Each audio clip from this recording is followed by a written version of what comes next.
Look, if you don't want to make that change within yourself, it's not going to get better.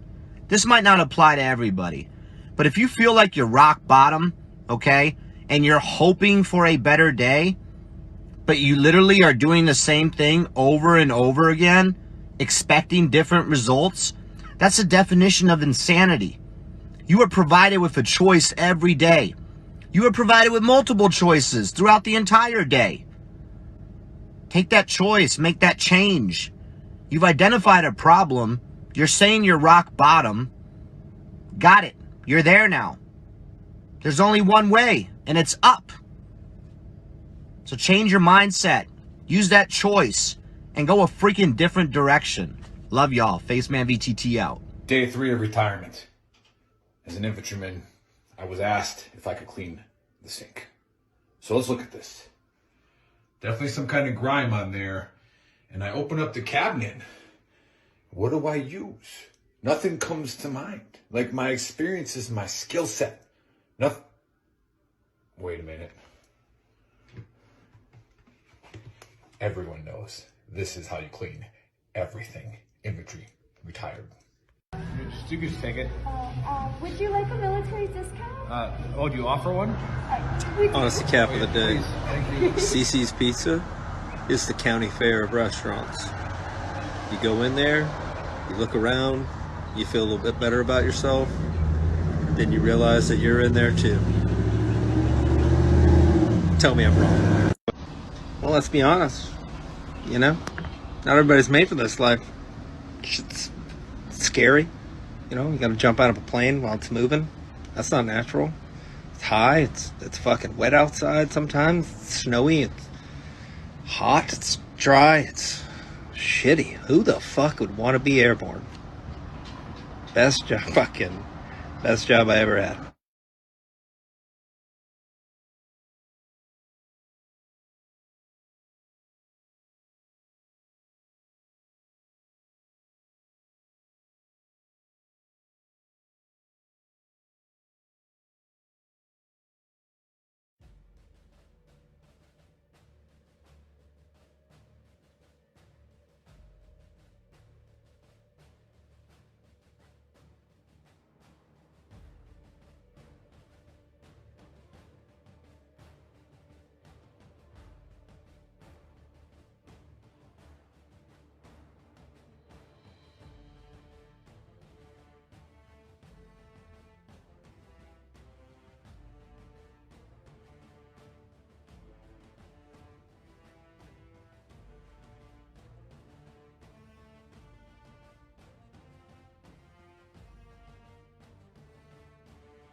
This is the Veteran Trash Talk Hour, hosted by Nick, Dave, and Buddy. Real warriors making fun of other real warriors. Try to not get triggered. What's up, everybody? Happy Saturday. Welcome to episode 121 of the Trash Talk Hour. Special guest today is Matt from Next 18. And as usual, I'm here with Buddy and Nick. Happy Saturday.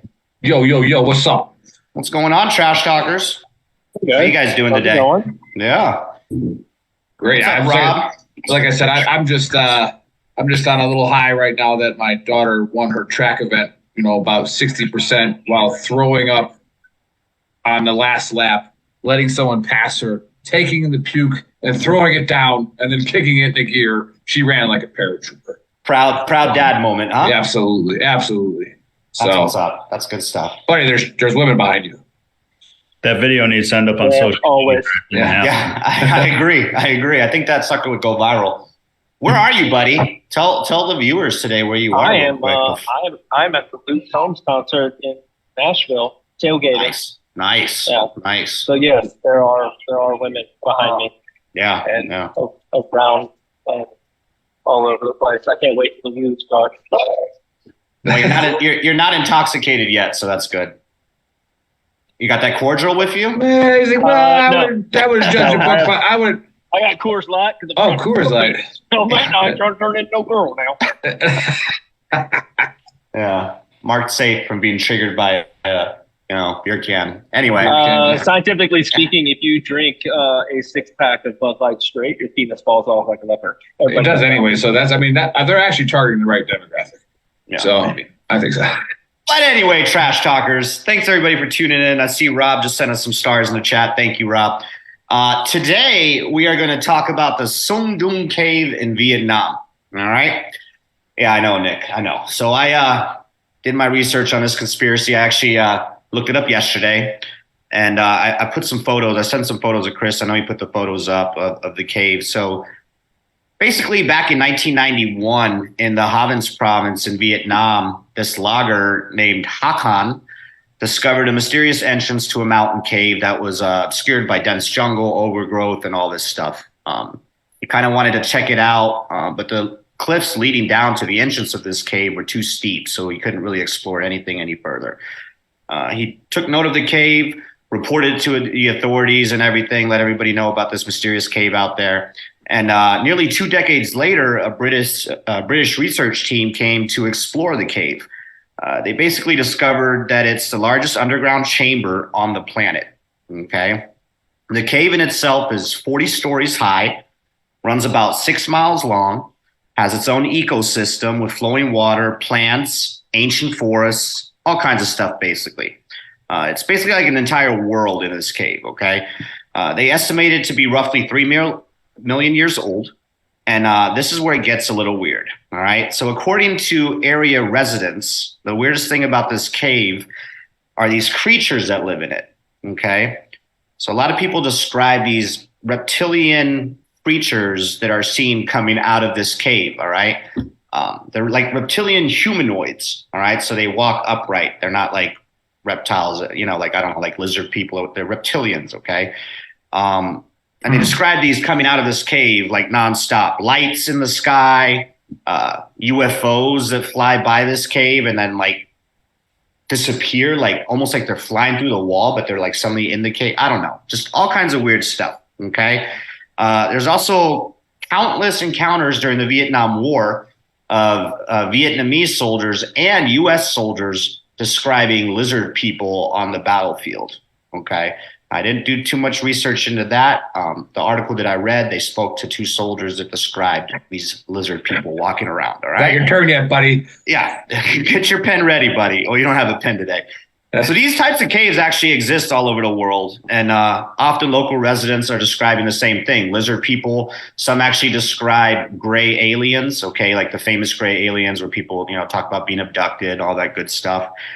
In Peru, there's actually a large cave that had reptilians as well, but then the government shut the cave down, sealed all the entrances to this cave, like you guys can Google this, and said it was too dangerous to explore. And this cave to this day is still sealed. No clue what's going on there, but reptilians were seen at that cave as well.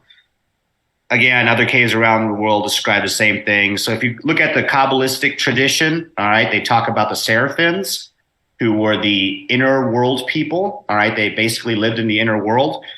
And I guess the biggest question is, like, what's going on here, all right? Is it aliens? Is it UFOs that, you know, actually aren't coming from somewhere up in the skies, all right, that they actually live on Earth or in this inner world? Is it obviously not a Bigfoot, but is it some sort of an animal, you know, a monster? Like, what's going on? What are these people seeing by these caves? So me personally, I would definitely say that there might be some UFO activity going on, okay? Can't deny that. Can't deny that, all right? The lights in the skies and stuff, and obviously UFOs have been seen flying into these caves and everything. So I would definitely say maybe some UFO activity. Not too sure on the reptilian, you know, humanoid, whatever, walking around, exiting these caves. That seems a little weird. And that's hold on. Yeah, buddy, it's not your turn yet. I can't stop at this Okay. point. Okay. So what you're saying is the UFOs, Yeah. SOP, normal operating, were just nothing. But reptile people, that's where I draw the fucking line. Like we're not. I agree. That's where I'm with you, buddy. And it's going to be your turn after the guest. You know, like I didn't say that. I was just making sure that's what you said. Yes, that is absolutely what I'm saying. I think the reptilian Clarification. thing is a little far-fetched, buddy. And you know, if I misspoke, thank you for correcting me. I do essentially think that the UFOs might have something to do, and UFOs might be flying into these caves and whatever. But I personally don't think there's reptilian humanoids walking out of this cave. That's my take. UFOs, yes, there might be some crazy activity going on, and that's about it. Our guest, what is your take on everything that I just spoke about? I've been pretty fascinated by like the whole James Webb telescope and everything. And I think just, you know, even recently, a lot of stuff came out with all these new expanded, like the galaxy or everything out there is bigger than they ever imagined. There's all these things, galaxies, planets. Like, I'm not a astronomer by nature, but from what I've seen, my personal opinion is I don't think there's any possible way that in the known whatever, we're the only intelligent life. Wait, what have you seen? I've never seen anything. Oh, I thought you said based on what you've seen. Based on like the photos. Like his photos and research. I thought we were about to get deep. No. Trust me, not to interrupt you, we had a guest on here who said his buddy has been to Jupiter, so we'll get into that later. But that's why we had to double check. A little more down to earth. So yeah. Pun intended. Yeah. With the rest of it, I guess when stuff like this happens, I often wonder why an iPhone hasn't caught an image. Mm-hmm. Because we catch everything else, but these things we don't. So to that point, real quick, and it would have been too much for Chris to upload the video, so I didn't send it to him. Because this cave was discovered, I said, in the 90s. So it's actually open now. So if you said you've been to Vietnam before we went live, there is actually a viral video floating around in this cave where this creature is like perking around the corner. I actually watched the video. It's pretty crazy. They're like in this cave, and this creature looks out of the corner, and it's got red eyes, and then it looks away and like darts off. So there is a live video, and it's actually pretty decent footage. I looked at it. Again, maybe it was somebody who, you know, made that video with technology, whatever. But yeah, there is a viral video, AI, whatever. There is a viral video going around. So you guys I would need to check definitely that have out. to see something with my own eyes before giving judgment. Yeah, gotcha. Okay, so your take is, UFOs could definitely be a possibility. No reptilian humanoids walking out of this cave.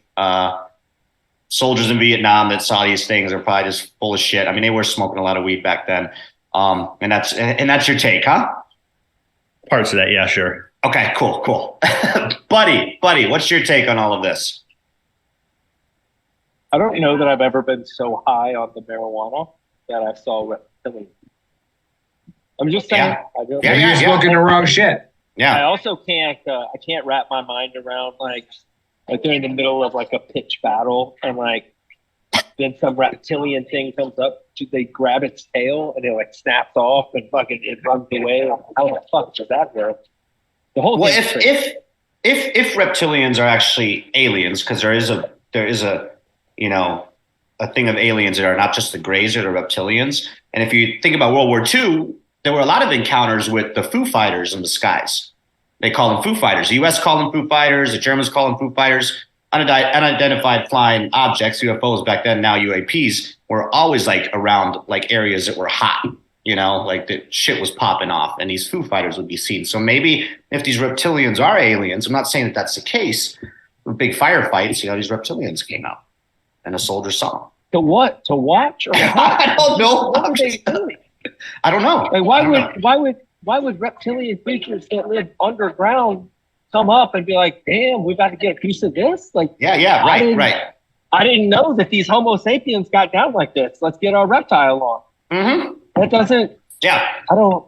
Yeah, there's no abductions that are being claimed by these creatures. There's no like attacks or anything, you know, like, you know, previous conspiracies that we've talked about. So yeah, I don't know. So you're saying absolutely no go on the reptilians. Definitely maybe some UFO activity possibly in these caves, because these are pretty cool locations, right? I think if you're going to go with the UFOs going to the location, then you can't discount that they're dropping off some reptile warriors. You never know. Maybe it's a little like I got no idea. I really, this one throw me for a loop. Like I would say probably there's something going on. Maybe I feel like Vietnam's also got like maybe a vested interest in making a video where some lizard creatures popping around but not killing anybody. Like maybe get some people to come tour caves in Vietnam. Okay, fair enough. All right, Nick, what's your take? Yeah, there's all kinds of variables that come into play here, seeing as the cave was discovered in the 90s. Did you ever say, like, when the reports, you said people were seeing weird things in Vietnam, right? Now I will go with the Trigger Joe excuse, like not the marijuana one, but let's not forget some of these soldiers were doing straight heroin, right? Yeah, like that shit was there, and like a lot of weird stuff. And if you're gonna we all know that most of the enemies of the United States, when they face the Great War Machine, have to drug their soldiers up to fucking charge us because they know that there's lots of artillery and stuff coming at them, right? So, I mean, there could be a lot of weird stuff there, but I'm actually going to pull from the audience. I'm going to put together my analysis from the audience with both Rob and I just read Rob's comment. Yeah. Yeah. So, like, the ancient aliens. Okay. So, buddy, that's part of the reason why these aliens are just coming to check some shit out, right? Because this was at once their society. And, maybe they were a little reptilian. And now I'm going to go with Rebecca's comment where she says they can't be any worse than the society we have now, right? Maybe this was all of their design. And they figured they made a mistake by planting humans thousands of years ago or millions of years ago and realized, let's just put a bug into their head that makes them want to cut their dicks off because then they won't reproduce anymore. Right. And then so maybe these reptilians are starting to surface. Like, are they all dead yet? And then they're not. Or what if what we think is oil and gas is actually lizard shit? They've got this crazy lizard shit, but now because we're trying not to use enough of it, they're like, our houses are getting full of lizard shit. We need you guys to drive more cars. Yeah, I like it. I like it. So I'm gonna say they 100% exist. Okay. That these reptilians exist, but they're only surfacing more now because they think that we should all be dead now because we think it's okay to not follow actual science and procreate. And the reptilian thing is crazy because that's like the reptilian aliens are supposed to be the bad ones, I think, and they're the ones that are involved in. Like, have you guys seen the videos like where they show like people around like politicians and stuff that do the eye twitch thing, and they're like, that's a reptilian, like a shapeshifter and stuff. Those are supposedly all like the reptilians. They're tied in with the Illuminati and all that crazy shit. That's a crazy rabbit hole to go down. Matt is clearly uncomfortable. Maybe we'll talk about that next time. Like, what's going on? What the fuck did I get into? Like, are we seriously talking about reptiles? I'm okay.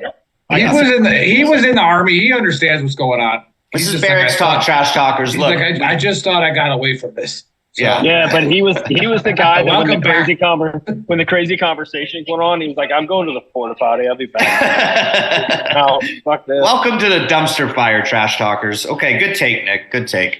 Yeah, and then Brian on the chat says, "So what propels them so rapidly? Who the lizard people or the UFOs?" They don't have a propulsion system. It's like unknown. Maybe all the lizard people stick their asses out of the back of the fucking UFO and start wagging their tail. Rebecca says amphetamines. Rebecca, you are that's a good one. Yeah. You ever flown a plane on speed? Yeah, a lot of our pilots used to actually, but until they dropped the bomb on German soldiers, but it's fine. It is what it is. All right. Well, hey, buddy, I've been waiting for an honesty cat from you for a couple weeks. It's been a busy couple weeks when it comes to honesty cap.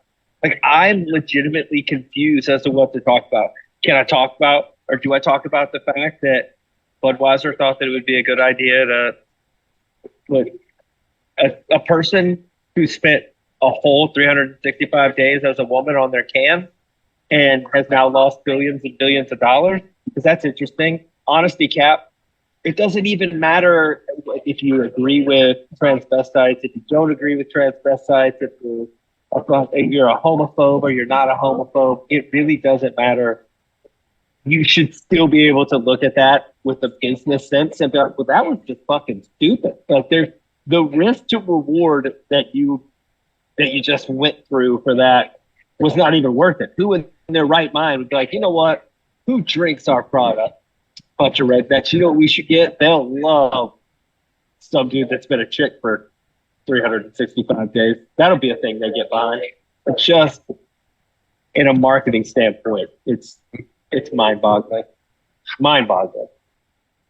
Yeah, I think it's funny how everybody gets triggered though. Like the right always talks about the triggered left, how they get triggered about everything. Now the right is like fucking the far right is extremely triggered by a freaking beer can. Like, well, no, cares, we've always been fair it's on just this funny. show that It's the just far funny. right and left have always got triggered. I was saying, I feel like it's not the beer can. It's everything in the last leading up to probably it, yeah. 6 months or a year that led up to the beer well, it depends can. on the individual. Well, because you got people online that are like taking cans out to buying cans, buying them, purchasing them, and then taking them to the desert to shoot them. Like you fucking idiot! Just don't buy the beer. Buy different beer. You know, you just wasted money. Like they probably already had the beer. A, B. While I agree with not consuming a product that you don't agree with the company on their moral stance for whatever it is, that's fine. Like cool. What I don't understand is the over dramatization of your boycott. Like, why are you making a big deal out of like, oh, send this Bud Light to the fucking moon? Because that's where I think Bud Lights go. I've made myself a $3 billion rock. Which go? Yeah, see, now I think that Budweiser took a chance thinking that the majority of the far right, Dave, who you're talking about, are not the middle class conservatives. The far right are the guys that drink Busch Light. Okay, so I'm thinking they were taking a chance that those guys didn't know that Busch Light was actually an Anheuser product, right? So I think they went with that strategy, and then I think the guy shooting the cans thought that they just put some hot pop star on the can, saying, "Oh well, whatever." And then all of a sudden, did you see what the Fox News said? That's dude, And then they're like, hey, "Man, I can shoot these cans." Right? So there's a lot of things that are still going on. Brian in the chat real quick says, "Is the beer can a diversion for something like the Chinese spy balloons?" We haven't heard about those. We haven't heard of those anymore. That's not a thing anymore. I've said this on the Book of Earl before, and it's like, if you want any movement to actually gain traction in the United States, all right, you have to secure white people's money. All right, that is the only way you're going to actually get traction on a movement. That's not one of them, right? That's one where, like Buddy's kind of hitting at, where the majority of people who don't show up to vote, who are the middle-class white males, right? Because they're just like, they have decent jobs. They really don't give a shit who's in power because they think everybody's corrupt, And it's like, now you're like this weird shit you're forcing down people's throats. It's like they're starting to get upset. And you're not going to get any of that money. You're not going to get any of that support. Like, it's just not coming. Like, you can't piss off the majority of your audience. Kind of like we went through in our startup as a company where, we've talked about it to some of our great moderators. So it's like, look, can't virtue single white people because guess who the majority of the army is? Guess who the majority of the DOD is, right? So if you're going to hate white males, like, that's the majority of our audience. So let's not hate white males like that. Just put it out there. But, yeah. No, it's all in the end. You get to choose what you fucking want to be pissed off about and what not. And to me, like, I could care less.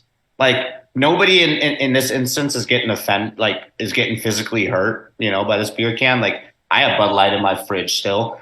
I don't like American beer anyway because I prefer German beer. But like if somebody hands me a Bud Light, because I'm German, I gotta drink Nazi beer. If somebody hands me a Bud Light, I'm gonna still drink it. I'm not like, oh my god, I can't touch this. Like, and for some of you that are watching the show right now, you know who I'm talking to. Because you've been posting about it on Facebook, like showing your fridge that you no longer drink, and that's cool. But like, it just doesn't. I'm not affected by it in any way, shape, or form. Now, I can choose to be affected by it because I have a personal choice in everything that I do, and I can choose to be triggered. The only thing I don't have a personal choice in is if I get hit by a car. That's not a personal choice. With a dick. So, so like, you know what I'm saying though? Like, it's a personal choice to get offended or not get offended. Right. You're right. But again, now you're talking about personal accountability, which for the majority of people who we're talking about don't believe in personal accountability. They believe that they are getting pushed to act that way. Like on both sides, they don't think that it's their fault. It's like, no, it's your fault. Sounds like a personal problem. Correct. You're angry about it. And this kind of brings up a point of somebody who commented on the page a couple days ago on one of our ads for our shirts, the waterboarding shirts, right? And one guy got real mad and said that we didn't deserve to wear the uniform because it's against the Geneva Convention to waterboard. It's a funny shirt. It's a funny fucking shirt, dude. And like, if you read the ad, it says it's not technically waterboarding if you use diesel. Right? So like it's literally just a joke. And I get it.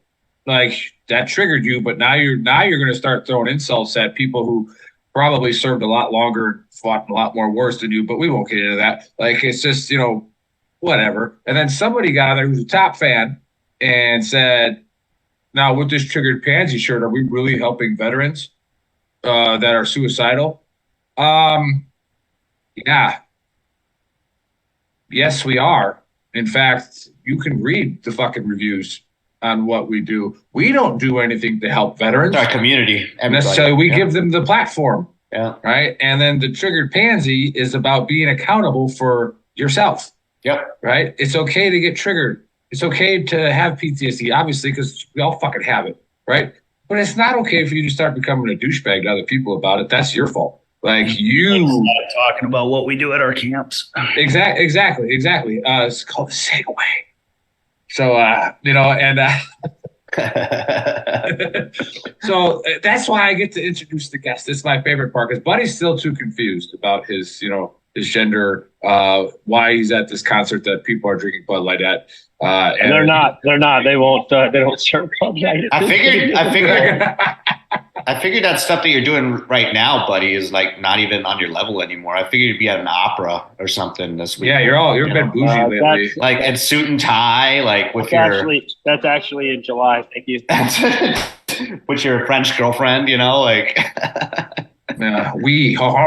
I just spoke French. No big deal. We are all going to be in Italy, though. Eventually, hopefully, they love it. They love it when I say Jean.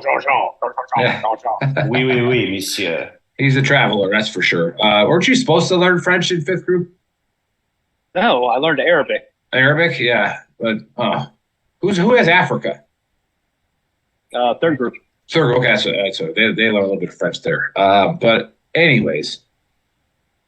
I get the privilege to introduce Matt, who was introduced to me via Dan Dexter. Now, you want to talk about somebody who gets triggered super easily on a golf course? It's Dan Dexter.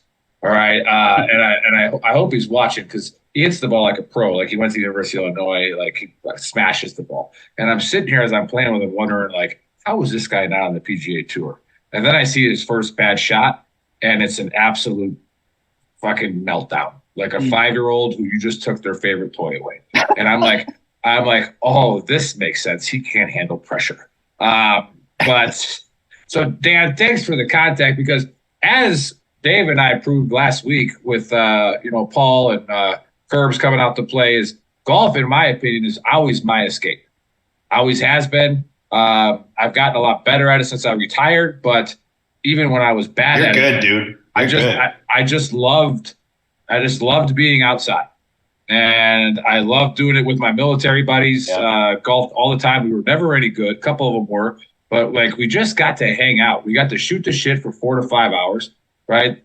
Like, the wives are all mad at us because the cleanest 4-letter word that'll piss a wife off for fucking 3 days is golf, right? So as soon as you mention it, it's like shit, and it's like you might. There may have been some of those conversations the other day. Yeah. Exactly. But Matt, let's give a little background on our guest here. He's started this nonprofit, next18.org, and he was a redheaded stepchild of the 82nd. He was a Sky Soldier, all right, 173rd Airborne, and I mean, we would have known that at least we knew he was airborne because, again, airborne, Marines, Rangers, like, that's the first thing out of our mouth, right? It's what we are.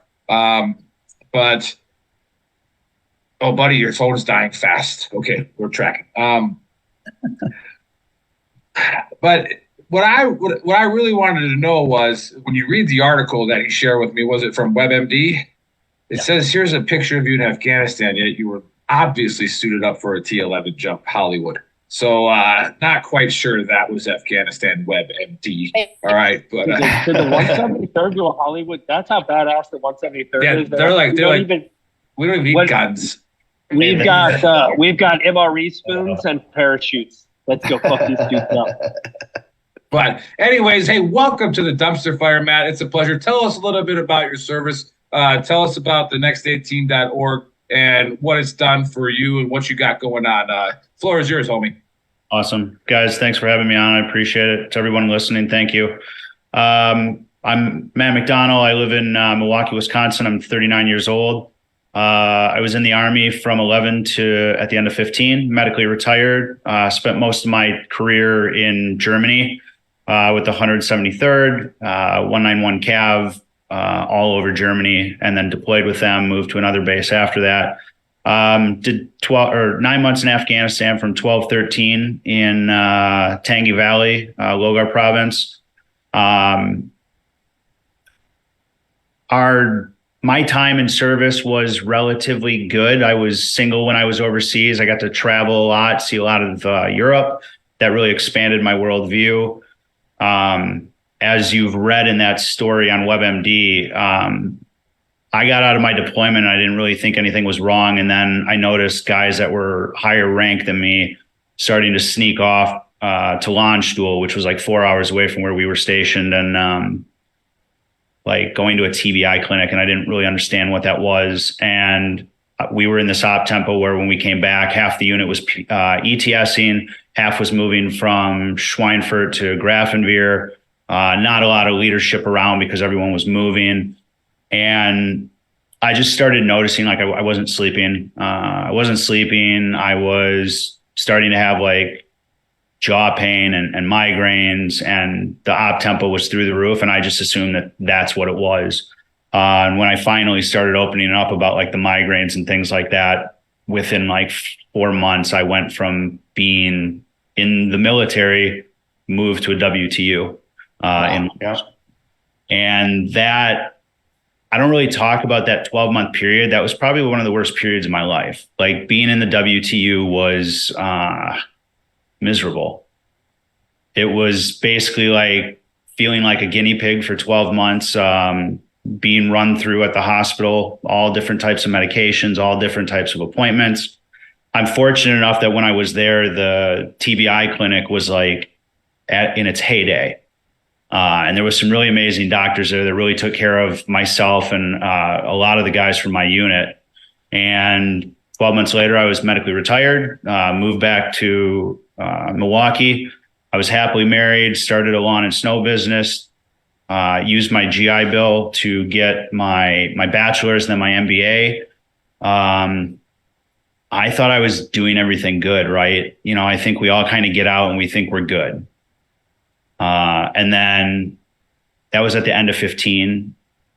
Things kept going. Business was growing. Marriage was fine, I guess.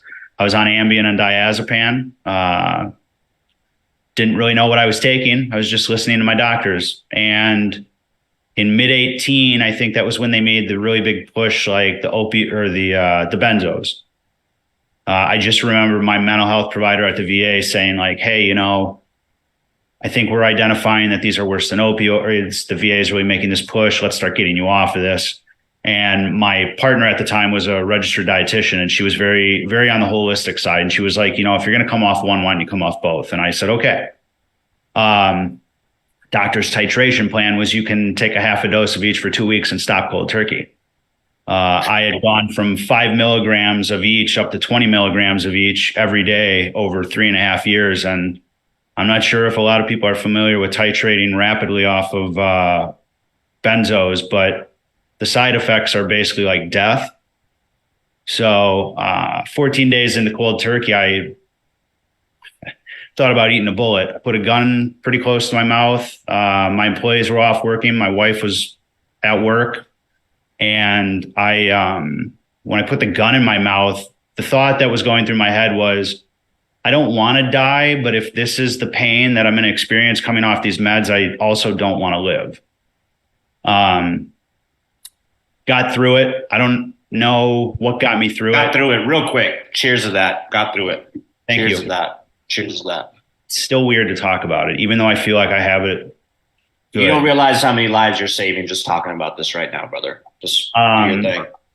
I called my TBI doctor in Germany, and she said, like, I was hysterical. I don't really remember it, but she basically was like, you were hysterical. You were not coherent.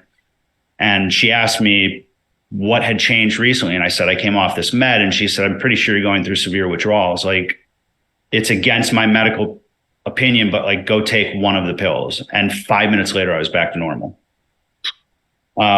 It subsequently took 2 years to get off these meds, like milligram by milligram of each, 3 or 4 weeks at a time, cut down a dose, go through withdrawals, even out, and just keep going.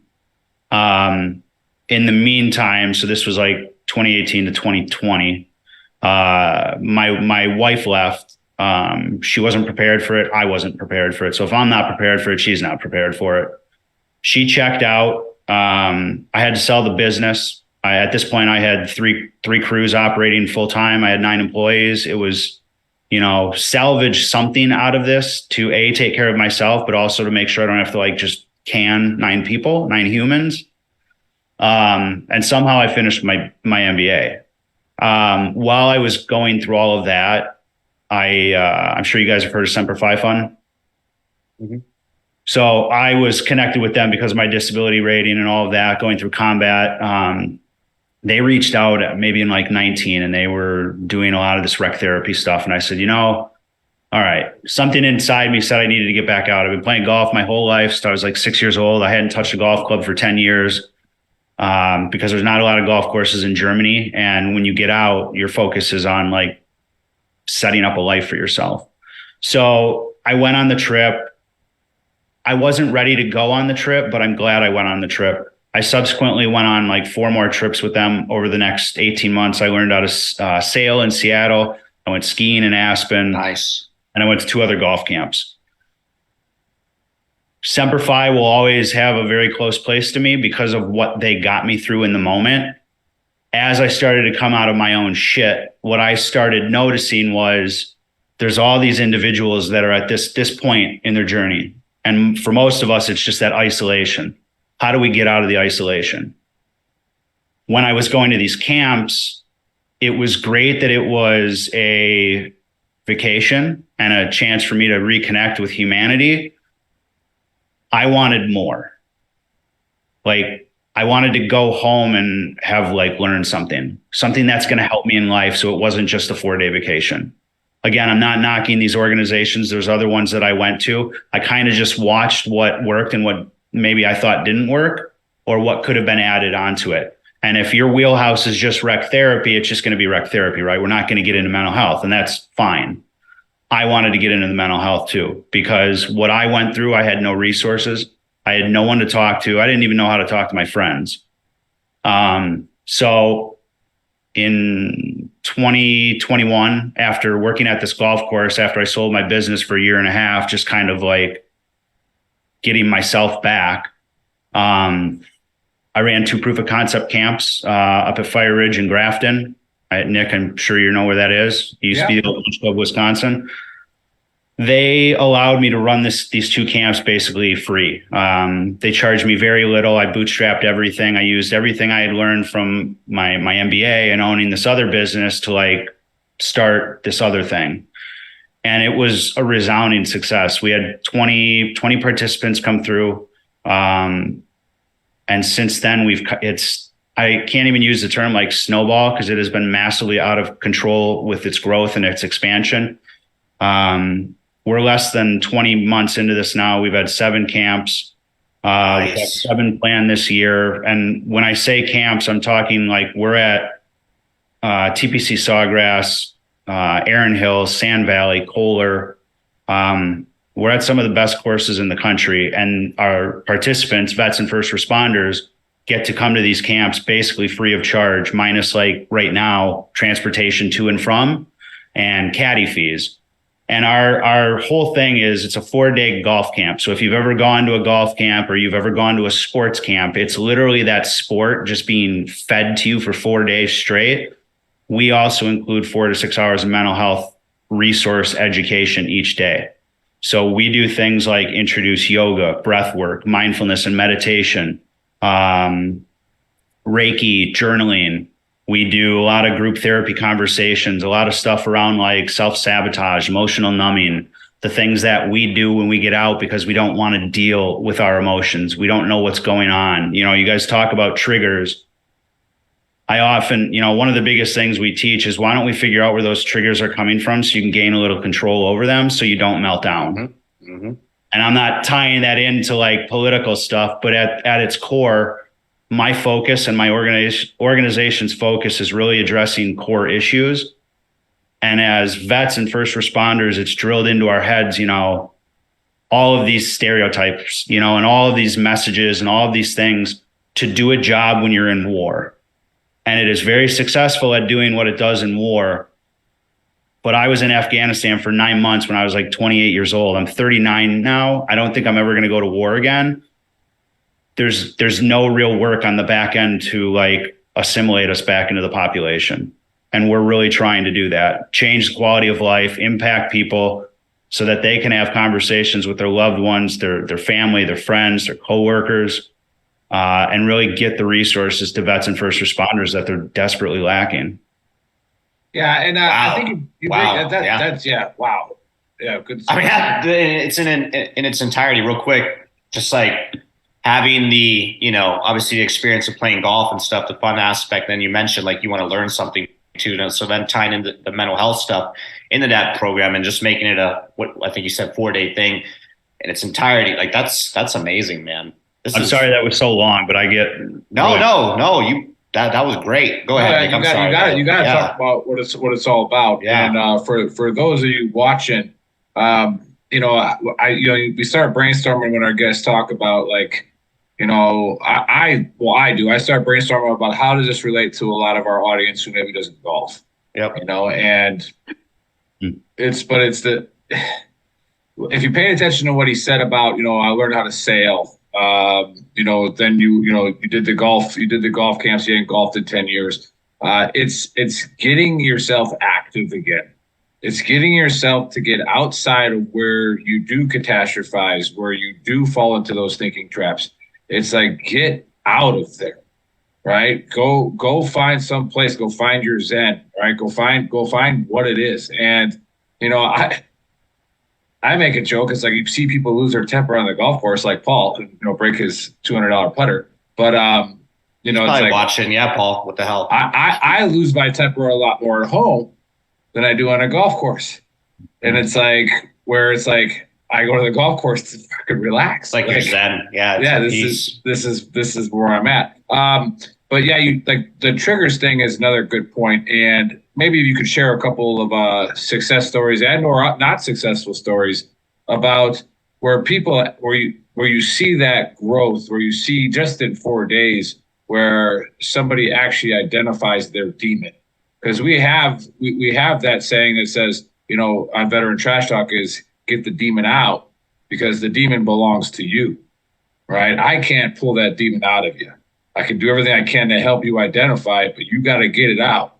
And then we all together can crush it, right? That's what VTT is all about is, you know, but that again, that's where people start to get triggered where you got to own it, right? That's your demon. You get it out, right? And then we'll help you with it. But do you have any stories of like where you see that, you know, obviously you don't have to name anybody, but like where you see them come almost full circle of like, yep, that's me. I'm that asshole. And real quick in the chat, Amanda, and I was going to say this earlier, which is amazing too. Thank you for including first responders as well, because they're often forgotten. You know, we've had a lot of first responders on here, police officers, everything.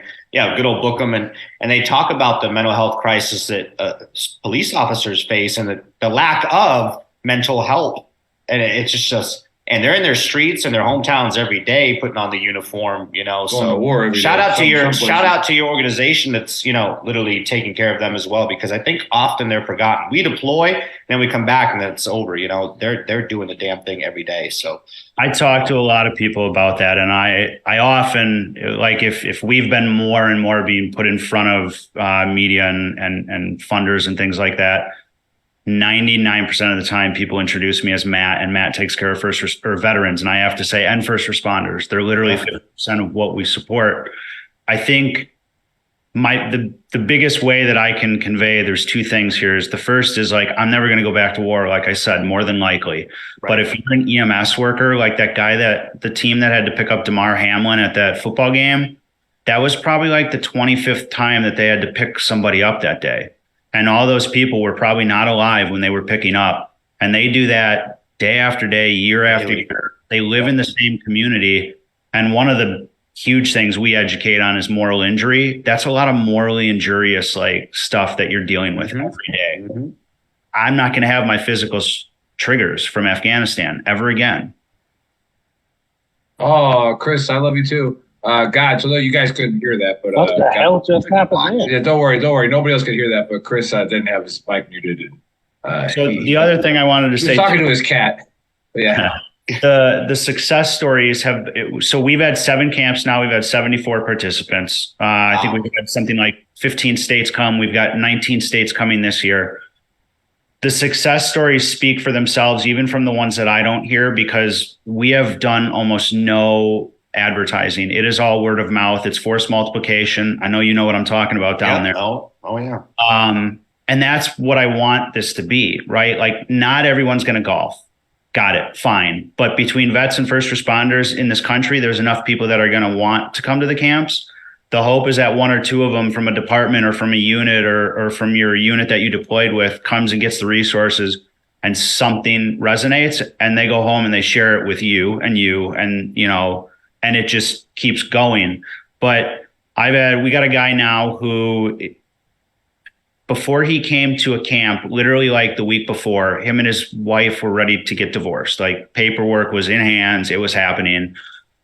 He had not flown on a commercial flight since getting out, I want to say, in 10 years. The anxiety and everything else, just couldn't get on a plane. Since coming to our camp 7 months ago, in December, he came with us to our first traveling camp down to the World Golf Village in Florida. He got on a plane. I didn't know, because I was like, hey, I need a volunteer, and he volunteered. So he got on this plane, went down. He's now going through peer support certification. He's basically done. He travels with his wife. The marriage is back to good. And he's force multiplying with me. He nice. Saw what I did, and now he's learning it, and he's helping other brothers and sisters. We do something on the last day. Like, each day is gradual, building up, but also going deeper into the muck. All the camps kind of have this trajectory, right? Like, day 1, everybody's like, what the hell am I doing here? Why what did I get myself into? I want it just to be golf, but I don't think this is just going to be golf. And inevitably, within the first 6 hours, somebody just needed that outlet, and they dump. And one by one, they see that dumping from the guys and the women around them, and the spigot opens. And the final exercise on the last day is just myself and the participants out on a driving range, no cameras. And one by one, they have 10 minutes that they just need to dump stuff. And I've heard everything from childhood sexual trauma to I was the only survivor when my Humvee got hit with an RPG. All of it. And I hold space for that. I'm there for these people, and because these people are me. These people need to know that they're loved, and that we're all human. We can stand here and make these statements about like all this stuff that we want, but at the end of the day, we're all human, and these things are normal. And like, systemically, not addressing mental health has gotten us where we're at. So it seems like a really common sense equation. You know what I mean? Like the holy trinity of what veterans and first responders need, like something you enjoy doing, a group of people that share that same enjoyment, and then add to that same group of people have some of the same stories and traumas and everything else that you have. There's no better place to open up and get things out than with somebody that you're safe with, because you have the same experience. Yeah, you all speak the same language. Like, we always call it the warrior language. And, there's a lot of commonalities with vets and first responders. And so, like, to preface everything I'm about to say, I'm 2 weeks away from my master's in social work. I used Voc rehab, went back in. A lot of the clinical stuff that I've learned is like, and I've heard in group environments with vets, is this mindset of nobody's going to understand me. If you're not a vet, you're not going to understand me. And if you were in combat and someone wasn't, they're not going to understand you. And that's fine. If that's how you want to believe, that's fine. I'm going to challenge your perspective on the world by putting a cop in a camp with you who's been involved in a shooting. Because now here's this whole other subsection of the population that experienced what you've experienced on some level. Your tent is like opening up. It's getting bigger. And if I can change your perspective there, the hope is that you go home and you start changing other people's perspectives. And just talk. Literally just talk. Yeah, there's cops that have taken someone more lives than 90% of the infantrymen in combat. And then again, we call people pogues, or even like think about like a drone pilot. Oh, you never even left the United States, so that dude's killed like 200 people, right? And you don't think that they think about that? Yeah. And then you talk about firemen and the stuff that they see. Ooh. All right, like where it's like their sole purpose in life is one to like, there are a lot of times they're the paramedics going out on just normal car accidents. And victims and we've all felt, a lot of us have felt this. I know I have sometimes, where you feel helpless in a combat situation where you wish you could go, especially when you have troops in contact as one of your sister platoons, and you're like, why can't we go? Like, why are they not telling us to get out there right now? Right? You feel so freaking helpless. Like, think about a fireman who knows that there's people in there and they can't get in there. Right. And that's their sole freaking purpose for that's like, I got to think, I would just assume I probably have to bring some firemen out here. And fire department coffee, obviously, they're going to come out, but maybe one day. They gave us free coffee, but maybe one day they'll come out and, and talk about it. But for those watching and for you, Matt, how do people donate to you? And get a hold of you? And how do they get a hold of you? And also, again, get out of your comfort zone, because if you're struggling right now, and I'm talking to a lot of you watching, if you're struggling right now but don't want to get out of your comfort zone, well, you're going to continue to struggle, right? So maybe get out of your comfort zone and go try golf. Yeah, doing the same thing every day, expecting different results is a definition of insanity. Like, you got to do something. So this program just sounds amazing. Like, I want to honestly, like, I'm down to do it. Maybe we can do a VTT trip out to one of the events and everything. It's just, this sounds great. But anyway, where can people reach you? How do they sign up? If somebody wants to donate to the organizations, just tell us a little bit about that. So it's next18.org, next18.org. We're in the process right now. Over the next 6 weeks, we've been putting together some material, and we're really making this big national push for monthly donors. We've been fortunate enough to have a board member that's really awesome in the corporate space, getting us large donations. The focus right now is really, let's start building out that monthly donor base. I'm talking $5, $10, $15, $25 a month donations. Even if we're bringing in $5,000 to $10,000 a month, just right there, we can start budgeting. We can start growing out the organization.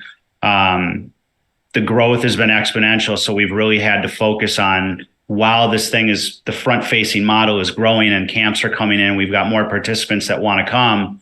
We do need to make sure that we're building the board and building the organization properly, because at the rate we're going, technically with 3 states this year holding camps, we're a national nonprofit. The only way that's going to happen is if we build the stuff out properly, take the mental health seriously, which is vitally important, and just, really focus on the mission and grow it properly. So donations are always going to help. We've been fortunate enough in the last 3 months, the PGA Tour is starting to get behind what we're doing. The LPGA. Nice. They're not partnerships yet or anything like that, but we're actively working with them to see what it looks like. Maybe there's talks where like the PGA Hope instructors come and they do all the instruction at the camp, and we just do. Nice. Oh, that'd be very cool. Yeah. So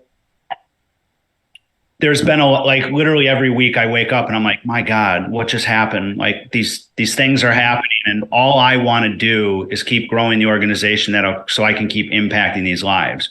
I took a call on Super Bowl Sunday. One of my alumni had a firearm in his mouth, and I was able to talk him down from that. And then we handed him off to Cohen Veterans Network, who we met. And he might not be here if I didn't take that call, right? The model can be scalable. The only thing is, because we're dealing with mental health, because there's that whole component of it. You know, next year we could do 20 camps. The funding's there realistically, I think, in the interest, but the mental health needs to be spot on, because while it is a small part of the whole thing, it's the most important part. So when these organizations hear that, they're good with that and they understand that. Yeah, I was going to ask if you had the PGA Tour helping out yet at all, or the LPGA. But again, for those of you who watch who don't understand golf, the courses that he's mentioning are courses that you got to make, significant amount of money to go play. Top 10. Yeah. And, my brother for my 40th birthday took me to Erin Hills. Right. And I was still active duty. And so I got the military discount. It was $375 before the caddy. Right. So nobody's going to go spend that kind of money to play a course like that if they don't know how to golf. So not only do you, and then what's different is, I'm a big fan of Salute to Military Golf Association, where if you're around one of their courses, they get you 6 lessons. They get you clubs. If you're around one of their organizations, you get to actually, use their pros there anytime you want with your family as well. But what's unique about you guys, what I picked up, and there might be other organizations doing it, but I haven't heard it yet, especially not in the golf community, is you are bringing that mental health aspect to it, where it actually is a camp, right? And you go there and you just find that brotherhood, that sisterhood of shared knowledge. And I do want to get on the thread here with something that Amanda said was, she said, I think it's just, fear of looking crazy or inevitable to judgment. That's correct. A lot of first responders and warriors are worried about that. And that's why, we try, especially at Veteran Trash Talk, to show you that, no, it's not okay to hide it. It's better to let it out. It's better to talk about it. It's better to face the judgment, right? Face the judgment. That's why we invite civilians too. If you're being an asshole, face the judgment. Yeah. And I think as a veteran, I think the judgment I think it's way more with the veteran community. First responders, they're facing being fired and losing their job if they speak up, about mental health, because their programs are they're shitty. Excuse my French, but they're just horrible. So when they speak up, like a police officer said, I'm going through some mental health issues, he might be losing his job. And then what? At least from the veteran side of the house, I feel like we're getting a lot better from where we were, 15 years ago, 16 years ago, when it comes to seeking help and being treated and not being kicked out of the military right away. I mean, we've had pilots on here that have said it's changed, where they can get help. I forgot who the pilot was. I think it might have been one of Buddy's friends. I think Nick, who I'm talking about, but no, the 160th guy. Yeah, he mentioned mental health, but then they still let him. Yeah, they still let him fly then later on, where before that was a big no-no. So I think we're doing a lot better. But yeah, again, for those of you watching, before you go, Matt, for those of you watching, if you're thinking about donating to a nonprofit, like I said, if you donate to this nonprofit, they are taking people on unbelievable experiences. Yeah. Or especially if they like golf, unbelievable ones. So it's definitely worth the juice if you want to give some money up. So go ahead, Matt. It's worth. We do get the courses have been extremely amazing with us. We're not paying $375 a round. We're getting really good rates to give these individuals these opportunities.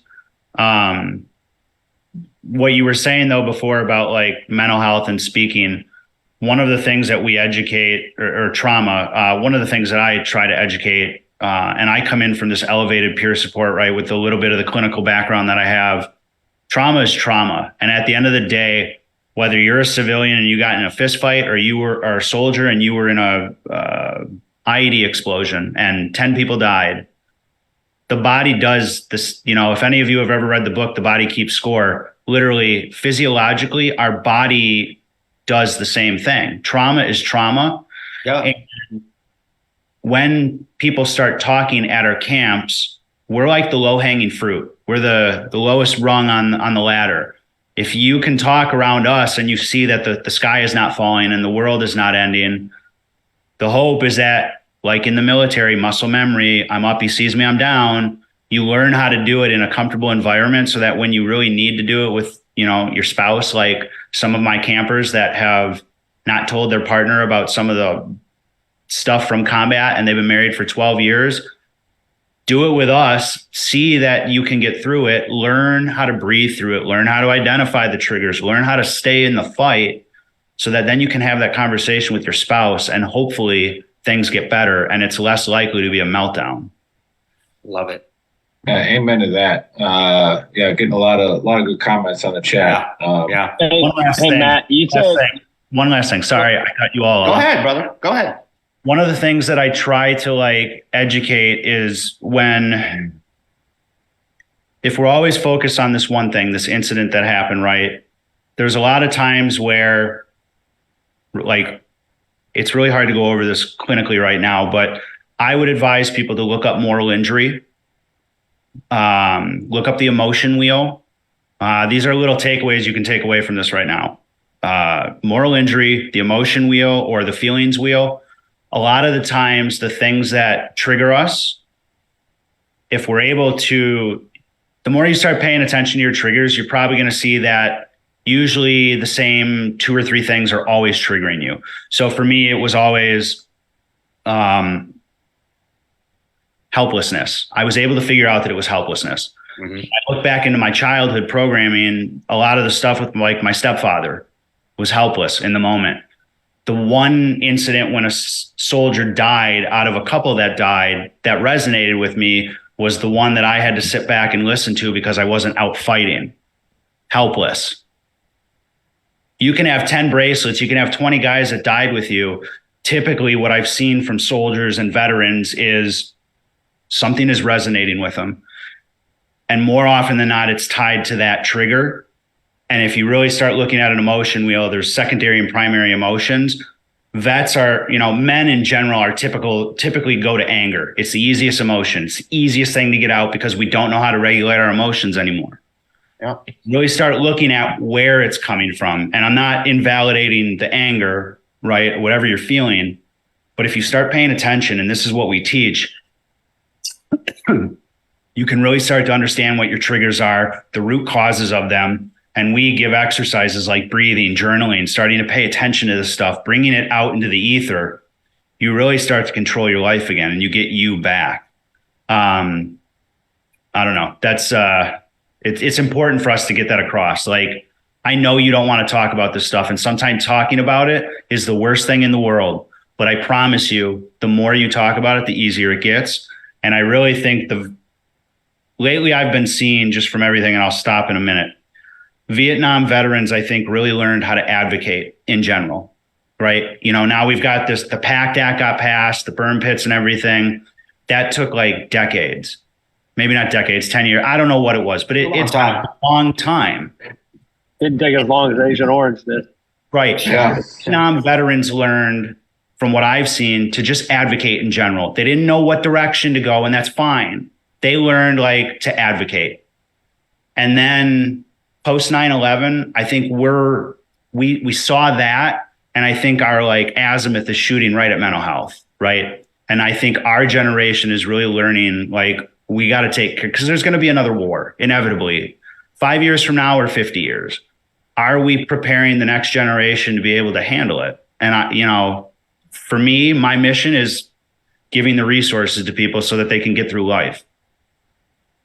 Very nice. Very nice. Well, you guys got anything else for Matt?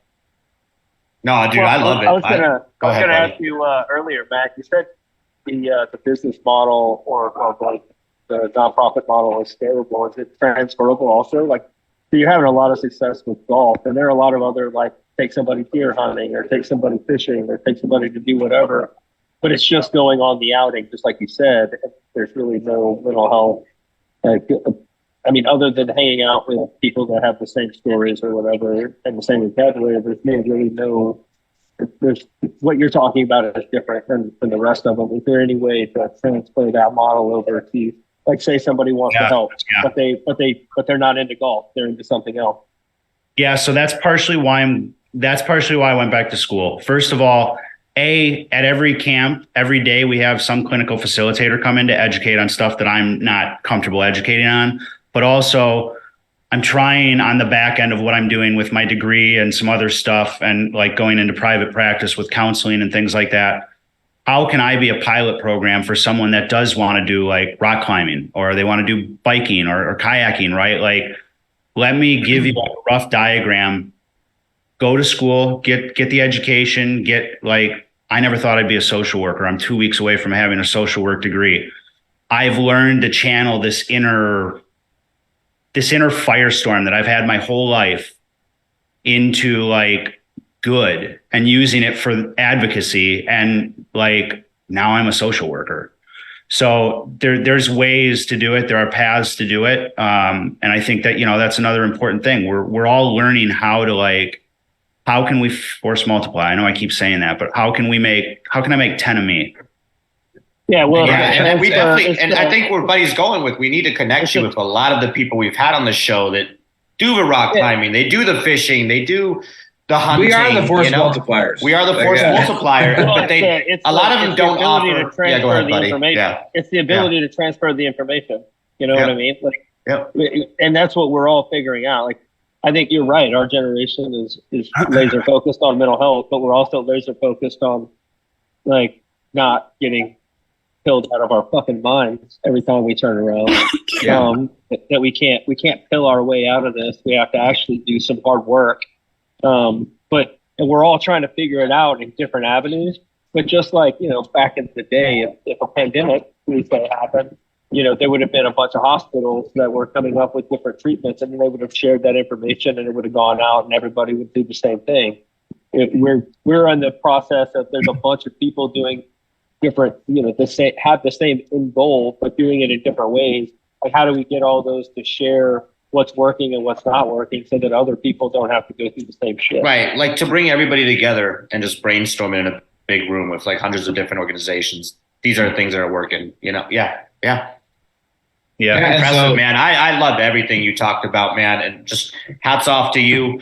And for everybody that's watching us, specifically just talking about your story and where you are at now. We've had several that have come on the show and they've talked about their story, where they were, and thank God you're still with us. That is very impactful, man. Believe me. Yeah. Somebody's going to watch this, or somebody's watching it right now in the chat, and they're like, ooh, I might've just been there yesterday, or I was there a while ago, or I'm thinking about going there, but proof's in the pudding, man. Like, you can make it out of it, and you can keep on pushing forward, Right. So a little AAR. Okay. There are reptilian people in Vietnam, and they are 100% coming out of their caves to see if we're all dead yet, because they have implanted in us this idea that we should chop our genitals off and change sexes and not be able to reproduce. So that was the beginning of the show. But then we got into the great story with Matt. And again, like Dave just hit, thank you for sharing your story. And again, like Buddy was getting to, is we at Veteran Trash Talk, we're not, like, us on the screen are not the answer, but the community that we've created that is run by veterans, that run by first responders as well, is we are that segue to where if you have an issue, we know where we can send you. All right. And this is just another tool. This is another place that if you're having an issue and somebody says, well, what do you like to do? What did you used to like to do? Well, I used to like to golf. Well, I got somebody for you. Yeah. All right. And then, we send them that way. And again, if you're true selfless service, which the majority of, people who joined up are, at some point in their life, they decided to be a part of something bigger than themselves. You understand that you don't get to make people accept you, right? Especially if you're doing something that's, you don't get to make people accept you. Well, Matt's got the volume on. You don't. If you're crazy, which I'm crazy, right? I suffer from anxiety, anger management issues. People don't need to accept that. Okay. They don't. My family doesn't have to accept it. Dave doesn't have to accept it. I'm the one that has to own that. All right. So again, if you're watching this as a civilian or a veteran who thinks that other people are responsible for your demon, they're not. Okay? You're responsible for it. But we do understand that that demon is there and it's fucking kicking your ass. Right? And it's still kicking mine sometimes. And I gotta get away. Matt's done a great job of providing a space where people can get away and they can open up. And then again, hopefully that they become those force multipliers, right? So that we can again 77,000 veteran nonprofits. All right, let's figure out how we can all get people to the right places and doing the right things. Okay. Last words to Matt before Faceman closes this out. Yeah. If you look up one day and you can't remember the last time you were happy, or you don't see that light at the end of the tunnel, it's probably time to ask for help. It's okay to ask for help. Someone wants to hear you ask for help. Awesome. Love it. Rebecca in the chat, Matt, she's saying she's definitely going to get in touch with you. She wants to look into all this stuff. Rob, you guys are all about 20 years younger. Yeah. Wasn't Rob in Panama Operation just called? Yeah, Rob was a Ranger, I think, that jumped in Panama. I don't know. I've learned so much. It wasn't no 173rd high would jump with the spoon, though. Brian says, awesome show, accountability. Rebecca says, best show I've seen so far. Thank you so much. So thanks for everybody that's tuning in. If you tuned in late, make sure you go to veterantrashtalk.com. Check out all of our links to YouTube, Spotify, all that stuff. Give us a thumbs up, a like. Go to gruntworksclothing.com or shop.veterantrashtalk.com.